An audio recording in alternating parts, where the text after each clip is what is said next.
Everyone, very good morning. This is Abhishek from Global Visa Hub. Again, I'm here with my new video and today we'll discuss about Singapore Study Visa. यह Singapore study visa की हमारी 10th या 12th video है. From last 4 years I am making video regarding study visa in Singapore. पिछले 6 महीने से हमने Singapore को बिल्कुल बैच होल्ड कर दिए थे सितंबर के बाद से, सितंबर 2022 के बाद से. अब मार्च में हमने दोबारा सिंगापुर जो है वो दोबारा स्टार्ट किया है क्योंकि अब सिंगापुर की सक्सेस दोबारा आना स्टार्ट हो चुकी है. सितंबर के बाद से सिंगापुर जो है वो ओवर क्राउडेड हो गया था. स्टूडेंट के पास रहने का अकोमोडेशन का काफ़ी प्रॉब्लम आ रहा था.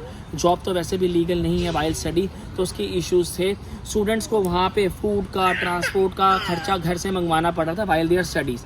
तो अब सितंबर में हमने जो फाइल को होल्ड किया था, अब मार्च से हमने दोबारा स्टार्ट किया है. पर एक गुड न्यूज़ ये है कि अब मार्च में हमारे 90% सक्सेस जो हैं वो रहे हैं. आज इस वीडियो में हम सारी बात करेंगे सिंगापुर स्टडी वीज़ा से रिलेटेड. कौन कौन से वहाँ पे इंस्टीट्यूट हैं, कौन कौन से कोर्सेज रन होते हैं, मिनिमम फीस स्ट्रक्चर कितना रहता है, diploma, advance diploma, PG diploma की क्या क्या फॉर्मेलिटीज़ रहती हैं, क्या क्या डॉक्यूमेंट लिस्ट रहती है, क्या क्या चेक लिस्ट रहती है, किस तरह से 10th बेस पे हम सिंगापुर में स्टडी वीज़ा करने जा सकते हैं.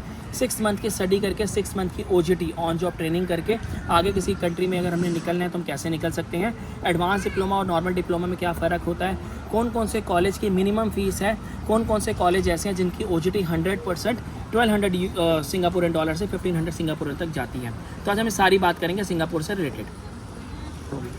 अगर हम बात करें जो सबसे ज़्यादा मेरे पास क्वेरीज आती है कि सिंगापुर में अर्निंग कितनी होगी. सिंगापुर में while your study you are not authorize to work. While your study Singapore में आप जो वर्क वीज़ा पे नहीं जा रहे, आप स्टूडेंट वीज़ा पे जा रहे हो, तो अर्निंग लीगल नहीं है फर्स्ट 6 मंथ. कई स्टूडेंट खर्चा निकालने के लिए करते हैं लेकिन दैट इज़ नॉट लीगल. पर रिमेनिंग जो रेस्ट 6 मंथ होते हैं, जो OJT होती है, वो आपकी परमिट होती है. वो आपका एक वर्क परमिट होता है जो कि कॉलेज ही आपको आगे OJT में ऑन जॉब ट्रेनिंग में लगवा के देता है. उसमें 1200 SGD से 1500 SGD के आसपास की आपकी सैलरी होती है. जितना पैसा आप सिंगापुर में लगा के जाते हो, 2.5 लाख, 3 लाख, 3.5 लाख, उतना आप इजीली 6 मंथ में पूरा कर लेते हो. अपना एक सर्टिफिकेट भी सिंगापुर की स्टडी वीज़ा का ले लेते हो, NOC भी ले लेते हो. ये सर्टिफिकेट आगे आपके काम आते हैं, चाहे आप आगे किसी वर्क परमिट के लिए जाओ, चाहे आगे किसी नॉर्मल स्टडी के लिए जाओ.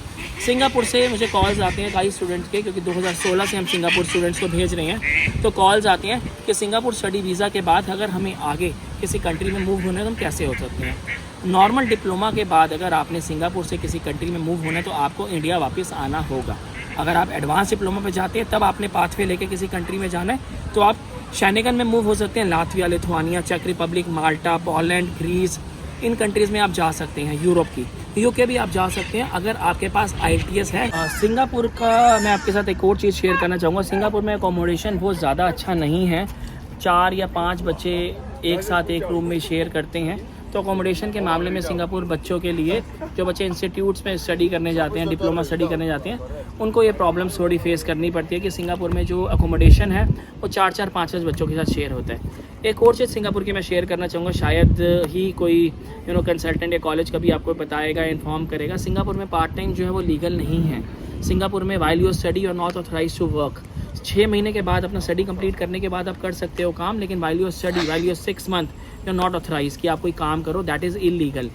और कई बच्चे करते हैं काम करने का, खर्चा निकालने के लिए, थोड़ा कमाने के लिए, क्योंकि घर से पैसा ना मंगवाना पड़े, पर वो लीगल नहीं है. 6 महीने के बाद ही आप कर सकते हो जब आप OJT पे आते हो. अब OJT क्या होता है? OJT का मतलब होता है ऑन जॉब ट्रेनिंग. जैसे ही आपकी क्लास खत्म होती है, जैसे ही आपके ट्यूशन्स खत्म होते हैं, जैसे ही आपका कोर्स 6 मंथ का खत्म होता है, उसके बाद आप OJT पे आ जाते हो. That is on job training. On job training में आप प्रॉपर अर्निंग करते हो. लाइक अगर आप 2.5 लाख रुपए लगा के सिंगापुर में स्टडी करने गए हो, तो बाकी की जो अमाउंट है जो आप OJT में कवर करते हो, वो आप पूरा अपना अमाउंट कवर कर लेते हो 2.5 लाख के आसपास. 1200 से 1500 SGD आपको पर मंथ की इनकम मिलती है. वो आपको कॉलेज ही जो है वो असाइन करा के देता है जॉब, जो कि 100% मिलती है. अगर आप एक अच्छे इंस्टीट्यूट में जाते हो तो OJT 100% मिलती ही है. आपका कॉन्ट्रैक्ट साइन होता है कॉलेज के साथ 6 महीने का, कि 6 महीने आप स्टडी करोगे, 6 महीने का OJT. सिंगापुर में जो कोर्सेज रन होते हैं वो हॉस्पिटैलिटी के, टूरिज्म के, सप्लाई चेन के और IT के रन होते हैं. ज़्यादातर 80% जो बच्चे हैं वो हॉस्पिटैलिटी का कोर्स और टूरिज़म का कोर्स करने जाते हैं. बाकी 20% IT का, सप्लाई चेन का ये कोर्सेज जो है वो करने जाते हैं. Normal diploma, advance diploma, PG diploma, 3 diplomas होती हैं. ज़्यादातर बच्चे नॉर्मल डिप्लोमा पे जाते हैं. नॉर्मल डिप्लोमा के बाद अगर आपने यूरोप में किसी भी कंट्री में मूव होना है तो आप मूव हो सकते हो, काफ़ी इजीली मूव हो सकते हो, कोई प्रॉब्लम नहीं है. बस अगर आप ये चाहोगे कि मैं सिंगापुर स्टडी करने के बाद कनाडा चले जाऊँ पाथवे लेके, UK चले जाऊँ पाथवे लेके, ऑस्ट्रेलिया चले जाऊँ पाथवे लेके, that is not easy. Possible है पर ईजी नहीं है. अगर IELTS है तो इंडिया से भी हो जाएगा, शो फंड है तो इंडिया से भी हो जाएगा. ऐसा नहीं कि सिंगापुर में जाके कुछ इजी प्रोसेस है कि आप आसानी से निकल जाओगे. ऐसा नहीं होता। हाँ, यूरोप में अगर आपने एंट्री करनी है, यूरोप में स्टडी वीज़ा पे जाना है, तो आप इजीली कर सकते हो। यहाँ पे अपना डिप्लोमा कंप्लीट करो, एडवांस डिप्लोमा कंप्लीट करो, उसके बाद अपना आप पाथवे लेके निकल जाओ। चाहे आप वो लातविया देख लो, लिथुआनिया देख लो, माल्टा देख लो, चेक रिपब्लिक देख लो, किसी भी कंट्री में देख लो, ईजी हो जाता है। ये सारा प्रोसेस था, सारा सिनेरियो था। मैंने फीस स्ट्रक्चर आपको बता दिया, डॉक्यूमेंट्स आपको बता दिए, आपको बता दिया कि हमारा जॉब्स का क्या सिनेरियो रहता है, अकोमोडेशन का बता दिया।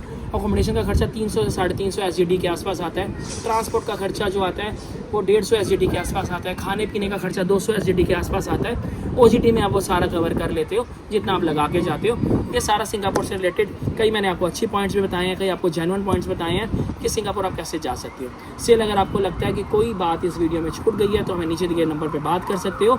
इनटेक्स हम साल में 4 इनटेक्स हैं सिंगापुर के। आपने जब भी हमें कॉल करोगे नेक्स्ट इनटेक आपको बता देंगे और आपका प्रोसेस जो है वो स्टार्ट करा देंगे। Thank you very much. This is Abhishek from global visa.